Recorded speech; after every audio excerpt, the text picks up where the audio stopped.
After a long-awaited return, we are finally back. D, it's the Cowboys and Coffee podcast. I'm glad to be back with you. How you doing today, D? I'm doing fantastic. I have a little surgery with varicose veins. We're trying to work around that, and here we are. All right, listen. The Cowboys are 11-5 and first place in the NFC East. It's hard to believe the Eagles were 10-1 and beat the Cowboys the first time, and now they are staring at a wild card road game. And the Cowboys, with a victory over the Washington Commodores, as you like to say, the Washington Commanders this week will get a 2 seed and a home game and not have to play the 49ers until the NFC Championship game if they make it there. How's it? What's going on the last couple of weeks? How have the Cowboys looked to you? Well, listen, my observation is they always look better, but we're right where the spot we have to be at the last game of the year to beat our one of our rivals. We're going to go to DC and beat one of our rivals and celebrate there. This is in our hands. You see these little hands, player for player, third string, second string, punter, whatever you are, practice squad. It's all on you guys to determine what you're going to go, where you're going to go, and you're going to play home. Yeah, I mean, Simple.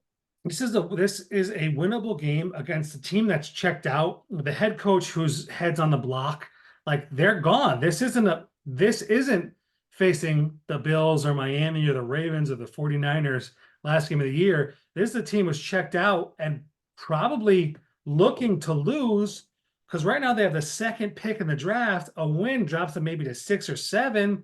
You really have to make sure if you're, say, Eric Bieniemy, and you could very well be the next head coach, you have to make sure you lose this game. Maybe you put up a fight in the first half and lose late. I know you don't like losing to division rivals, but let me tell you, for the tables were turned, I would be pounding the table like I did when Dak was hurt, say, lose these games. I don't want pick 6, I want pick 2.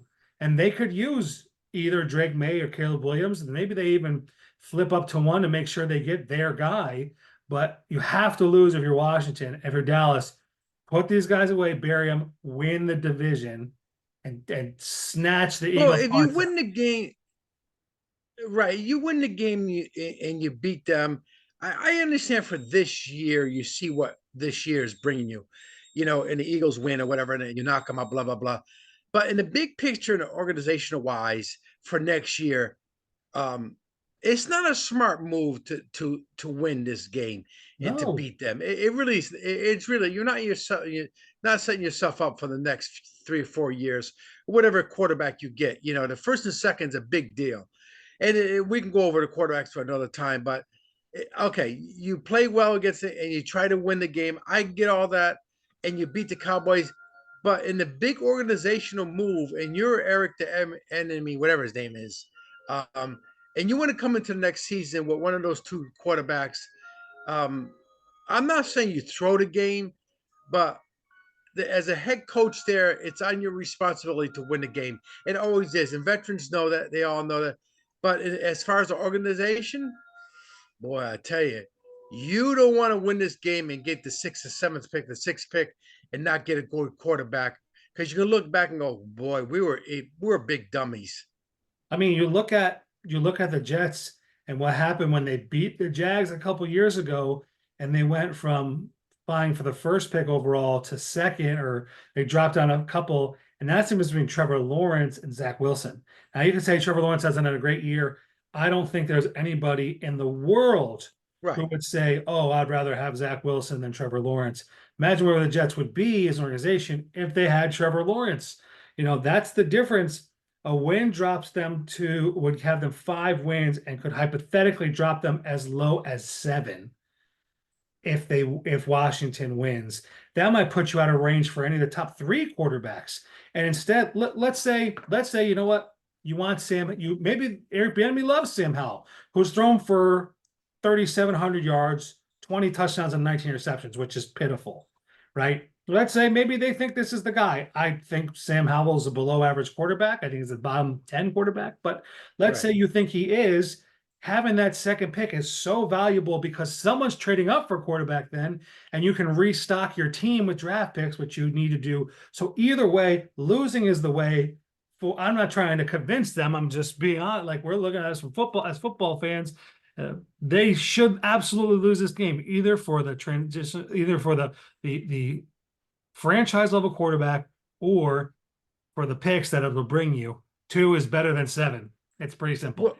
Well, let's go back a few years ago. I think we remember the Eagles. I think were they tanking it on the Giants or something, and the Giants got mad. That's when that coach from he went back. What's his name? It went back to the Joe judge, Judge. and he didn't like it, and that wasn't his call. Yeah, and then, yeah, and the judge and the Eagles did what they thought was right for the organization. That's a perfect example. They decided not to play. That's simple as that. And right, Too bad.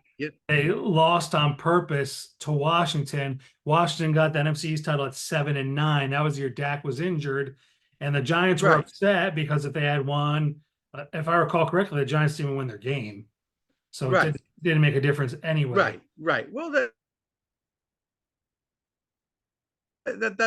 it. But in this situation, because it's such a franchise ahead, and especially behind the scenes, I don't see anybody else being head coach of the Commodores, but the offensive coordinator. That's neither here nor there. But we are playing a team. That's why we have to bring it up. You That's why have we're to bring it up talking because about we're it. playing a Yes, team. because I think it matters. And if you Yeah. are, if listen, if you're the offensive coordinator who could very well become the head coach, Well, who because you have work with cards next in year? front of you. You have the cards to play in front of you, and that's why. You know what I mean? You want Well, to give those aces and queens up and to win the game, and you're not going anywhere. And guess what? The Cowboys will win the Super Bowl no matter what. listen, So who we cares? know Jason Garrett was not calling the right plays on purpose to get Wade Phillips out of Dallas, and so that he would be the next guy. That's what happened. That's real. We know that. We know for a fact.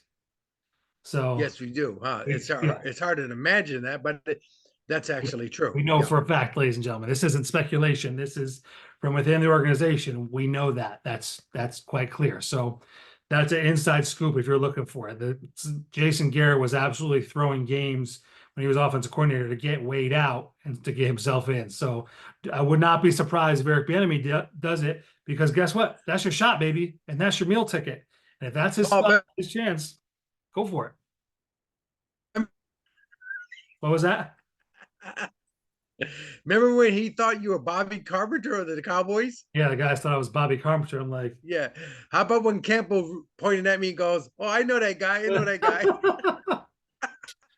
listen, That's some let's funny ties, but let's look back real quick at the Lions game, and I won't spend too long on it. Cowboys yeah. win 2019. 3 times they get a stop, once by penalty, once they stopped him in another penalty on Michael Parsons, and finally the last stop on a poor throw by Jared Goff. Now, Cowboys still, I mean, CeeDee Lamb killed him. 13 receptions, 227 yards and a touchdown. Brandon Cooks has really come on late. The Cowboys, to me, listen, if CD just holds on to the ball, the game really is over. We have to talk about the play. We have to talk about the issue with the 2-point conversion and who's eligible versus who's not eligible.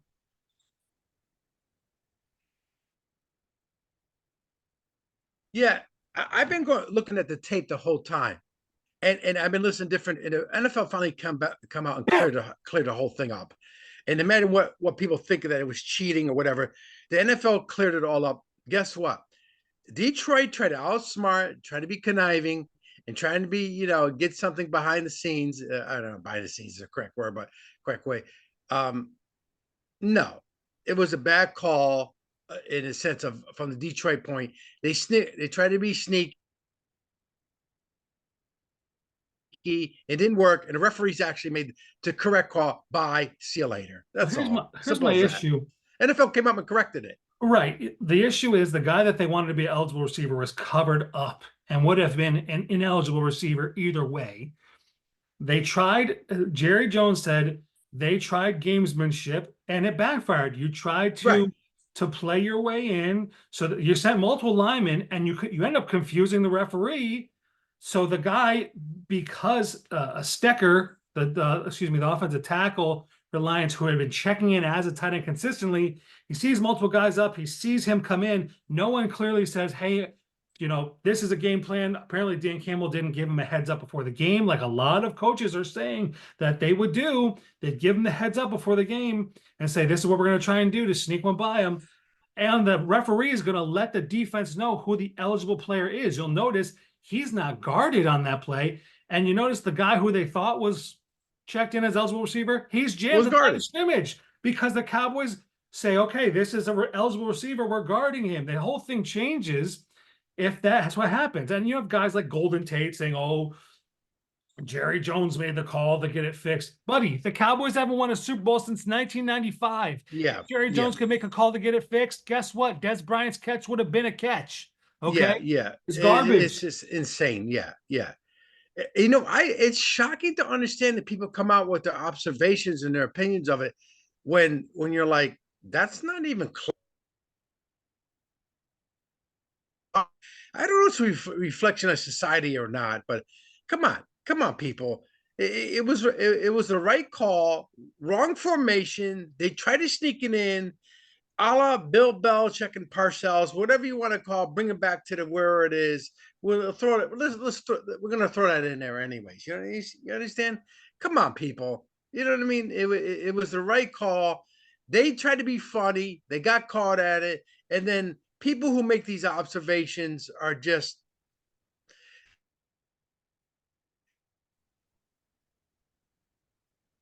Let's move on. Yeah. Listen, Cowboys win the game. They get the tiebreaker over Lions. So if they win, they get the 2 seed, and they already clinched the playoff spot. They'll win the division again and make sure no team since like the Eagles in the early 2000s have won back-to-back. Before we get going into the playoffs, Cowboys have signed La'el Collins to the practice squad. I mean, we know that that's really just a ramp up. And modern practice. Is he signed? Officially signed? Officially signed. I don't know. La'el I think I heard it. I don't know yet. They've officially signed him. He is back, and they've worked out. They have, okay. Yeah, they're working out Damian Wilson, former Cowboys, Super Bowl champion for the Chiefs, for linebacker, because they do need some depth there. So, just reported 2 hours ago, Damian Wilson is joining the Cowboys practice squad. Move is not yet officially processed, but expected to be Thursday, which is consistent with the timeline Mike McCarthy said this morning. So Damian Wilson also to the practice squad. So they're bringing him back and getting him ready for the playoffs. Now, if I recall correctly, earlier in the season, one of us here said, bring back La'el Collins. But if anybody's training staff knows when he's ready, it's the Cowboys. If he wasn't ready, I'm sure the Cowboys saw him earlier in the year and said he's not physically ready. If they brought him back now and they sent him to the practice squad, it's this training staff, it's these doctors who said he's ready. Well, let's go back to square La'el Collins supporters. And then towards the end, something happened. It changed. And we hope it changes back and stuff. There's something about this guy is a battle between 50-50 of a guy who has it in him. And then there's a character sometimes takes over the ability. We know there's ability there, but the character overrides and overshadows that ability among us in life itself, you see. And hopefully,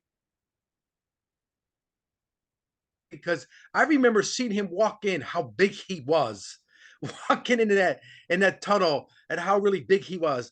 And we're hoping that he's only 30 years old. He's not 35. He's 30 years old, and he's glad to be back. And there's so many pluses there, and we're rooting for him. He's a big Dak guy. We want him to come in, and we want him to have that ring on his finger, but we want him to produce and play to his potential. Right. And we know his potential. He's incredibly gifted as a mobile guard, or he can play tackle, when motivated, when motivated, this guy can be an absolutely incredible lineman. And I think he's a great depth piece for the Cowboys. We talked with my brother, your son Spencer, and he's correct in that Chuma Doga is really not a great swing tackle. He's better Right. interior. But we've got TJ Bass, who I think next year might be starting center for the Cowboys. Yeah. But he's nasty up front. So interior is fine. To have someone who can spell Tyron or Terrence if they get dinged up for a few plays or a series or whatever.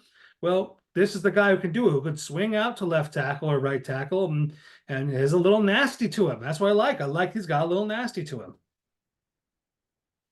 Uh, there's ability there, and again, it was a question of coming to your senses and coming to reality. In sometimes in NFL football, you kind of grow up and look at the reality of it, looking around and where you're at. And boy, son, they love playing for the star, don't they? They love playing for that helmet, that star. He still, I believe, he lives there in the first place, anyways. Right. So Right. the whole time he's been away, he's always lived there.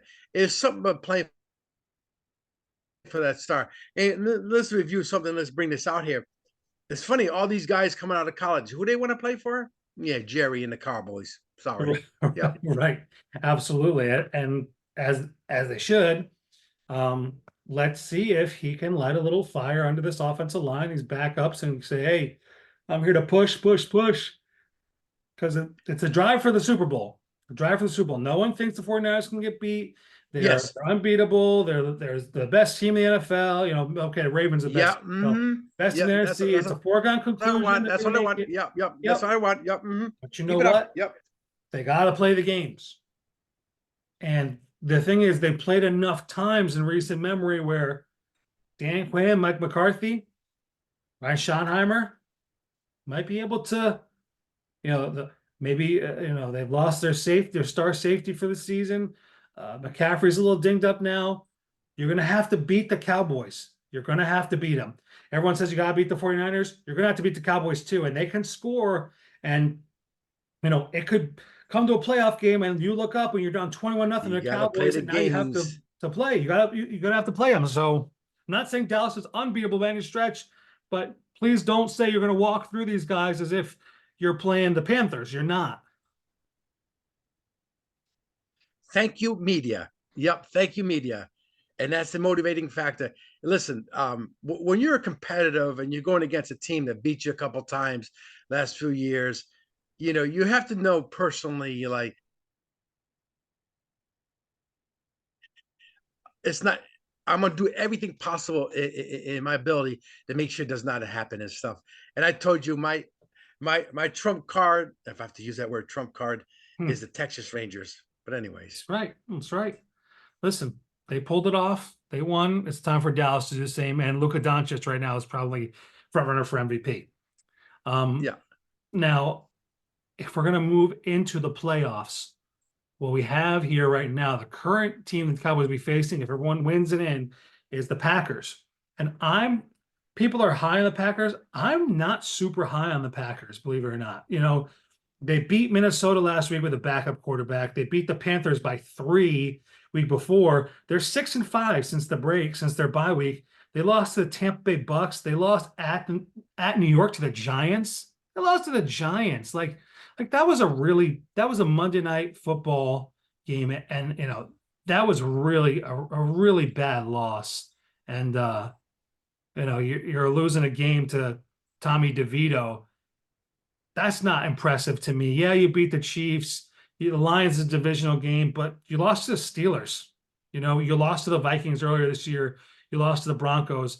They can be hit or miss. And I'm not, again, there has to be a healthy respect for all these teams in your face because they can beat anybody beats you. You come in soft and you go home early, they'll crucify you. But this is Well, a team the Cowboys should beat.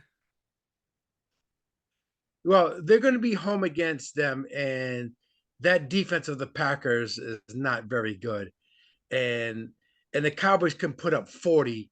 They're running and gunning and throwing the ball and running the ball. This game is over quick because when you have the flip side of Love passing the ball third down, you got Micah Parsons arresting these guys just teeing off because you don't have to worry about the run game. Do I have to teach you guys everything? When you take your one side of the ball away from you early in the game, late in the game, it's a different ball game because you understand that one score can make a difference. So you know you have to throw the ball. But early in the game, when you have to throw the ball and you have a long game, there's a different factor there. You're going to take some pounding and stuff. And your defensive backs and corners know they can play with confidence. So there's a philosophy change, even as a personal change. There's a philosophy change as a per player, how you guard somebody in the time you have on the clock. Yeah. So I don't like the matchup for the Packers. Too bad, but again, you have to play the game on paper. On paper, Love's done a nice job. He's improved, Absolutely. but guess what? Playoff time in Dallas. And that's the thing. The Cowboys finally have a legitimate home field advantage, which we've been screaming for years. We've been to the stadium plenty of times. We know what it's like when it's raucous there, and there's no reason why for a playoff game it shouldn't be filled with Cowboys fans, absolutely going bonkers anytime the Packers have the ball. Now, there's other teams, Seahawks, Saints, Vikings, and Falcons are all still within reach. Seahawks, I really, that's probably if there's one team that I wouldn't want to match up, is the Seahawks. They've already played. The Saints, I don't trust their offense, and their defense is tough, but I think the Cowboys can score on them. The Vikings are pitiful, and the Falcons don't know. They're about to fire their head coach, so I don't think, unless something crazy happens. I might play for Atlanta. I might apply for it. Yeah.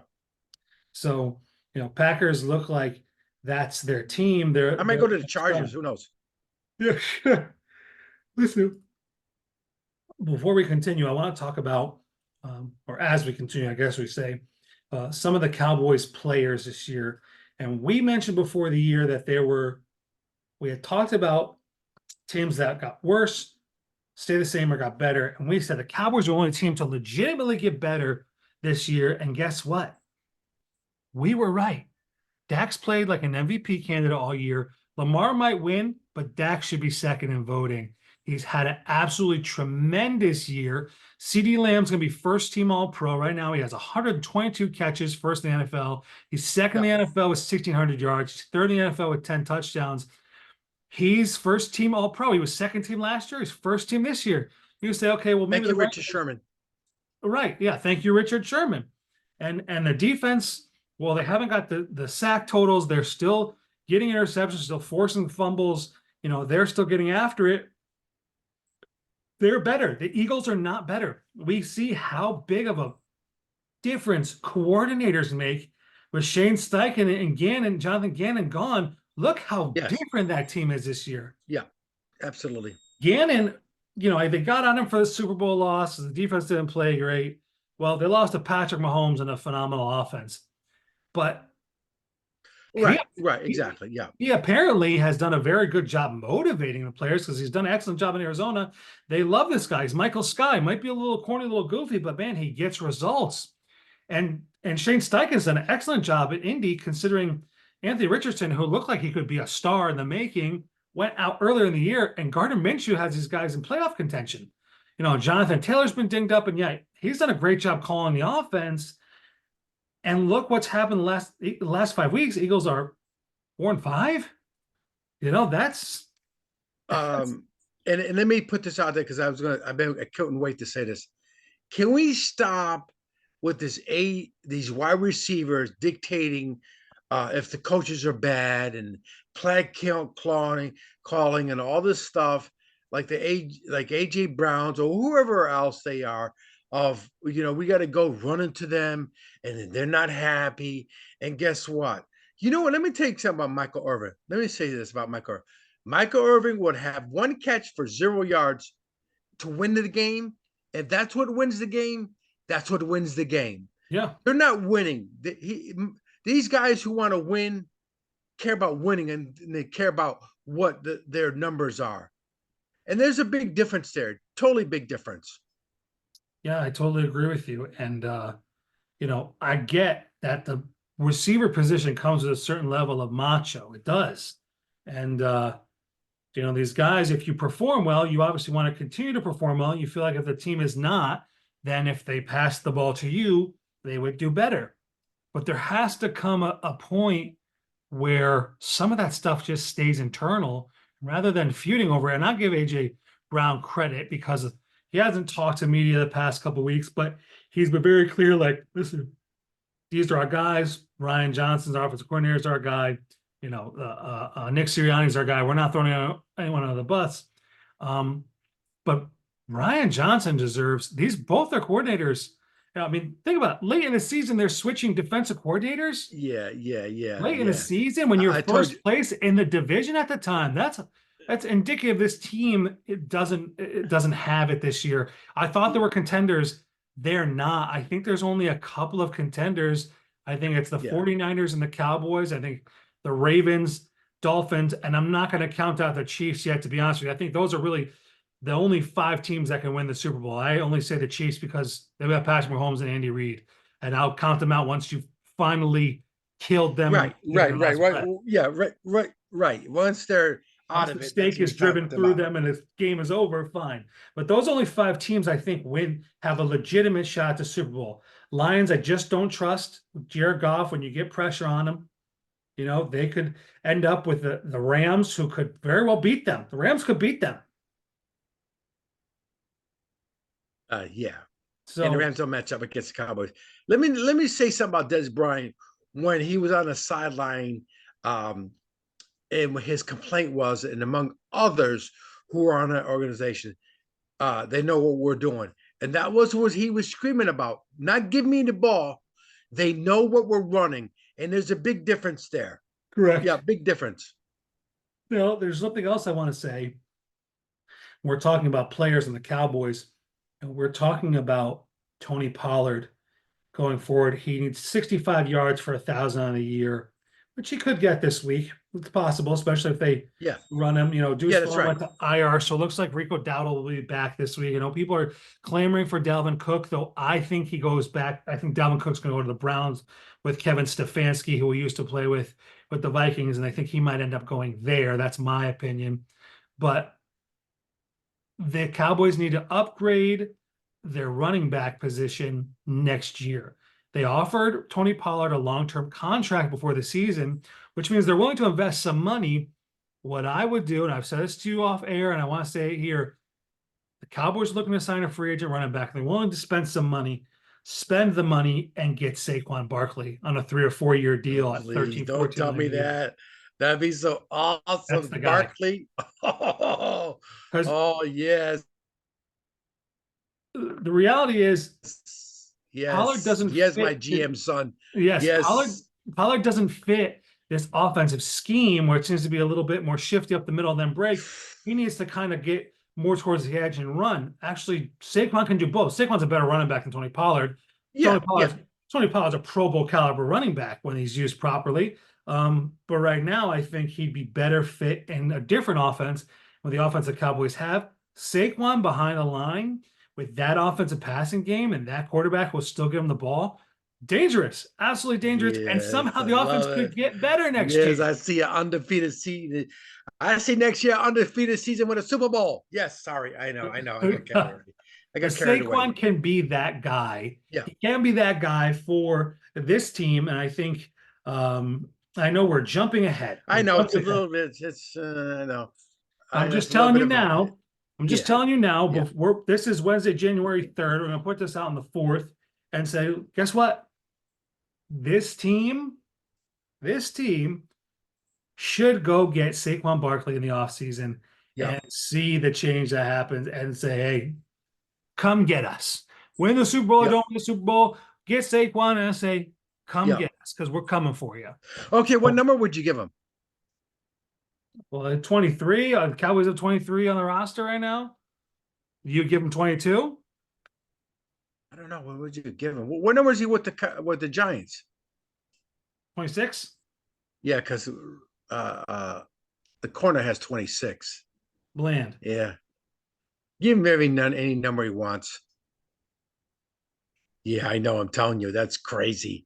Yeah, I'm sorry. That's certain free agents. Oop. There's certain free agents in NFL go, oops. Yep, you got that guy. Yeah. Give him 22. No one has 22. Give him 22. Yeah.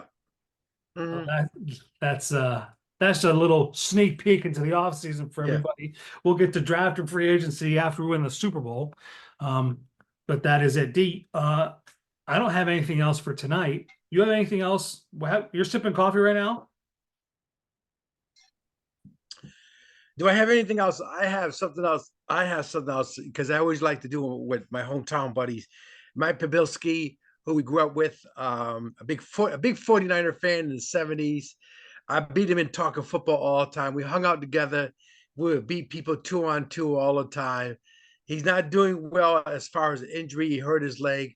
I love my Mike Pabilski. Shout out to Mike Pabilski out of Danbury, Connecticut. That's where I go. Hey, that's good. That's good. We're praying for Mike still. I want to shout out myself this week because Designated Reports fantasy football season just ended. And out of 5 seasons, baby, I've made the championship 4 times and I have the second title now, the only person to have 2 titles. Guess what? Good for you. Congratulations. It's not easy, baby, but we won again.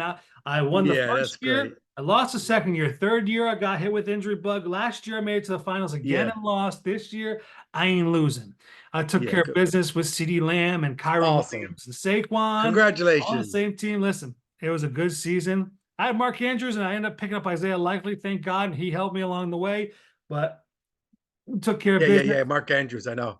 Oh, by the way, what do you usually say? What's your last name? What's your last name, baby? Cortez.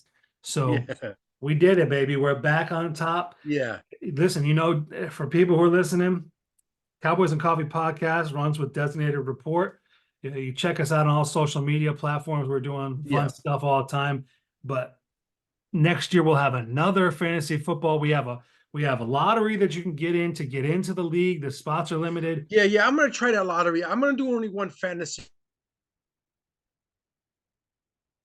I started out hot and came cold as Venus, the other side of Venus, as cold as that. But I'm gonna regroup and we'll be back. But congratulations, son. I love you. We made it. Listen, I love you. Everything is good here, D. That's it. For those of you who've been catching along with us, I had a second son a couple of months ago, and it's been a lot to get back on here, but now we're back in the swing of things. Yeah, first team All-Pro.